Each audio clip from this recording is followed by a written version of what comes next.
মোদ্দা কথা হলো, নিয়োগপ্রাপ্তদের মধ্যে দুর্নীতির সঙ্গে যুক্ত ও যুক্ত নয় এই পৃথক পৃথক তালিকা এসএসসি, রাজ্য সরকার, সিবিআই দিতে পারেনি বলেই আদালত গোটা প্যানেল বাতিল করতে বাধ্য হয়েছে। পারলে 17,003 জন যোগ্য শিক্ষক শিক্ষাকর্মীর চাকরি বেঁচে যেত। পাশাপাশি এটাও মনে রাখুন, শুভেন্দু অধিকারী এই দুর্নীতিতে ততটাই যুক্ত যতটা যুক্ত মমতা বন্দ্যোপাধ্যায়। সেই শুভেন্দুবাবু এখন নাকি চাকরিহারাদের পাশে। অসভ্যতার, নির্লজ্জতারও একটা সীমা থাকে। এই সব দলবদলু জীবগুলো তাও নেই।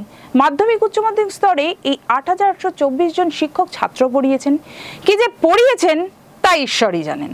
আবার প্রাথমিকে এই 60,793 জনের মধ্যে যে বিপুল সংখ্যায় অযোগ্য আছে, তারাও ছাত্র পড়াচ্ছেন।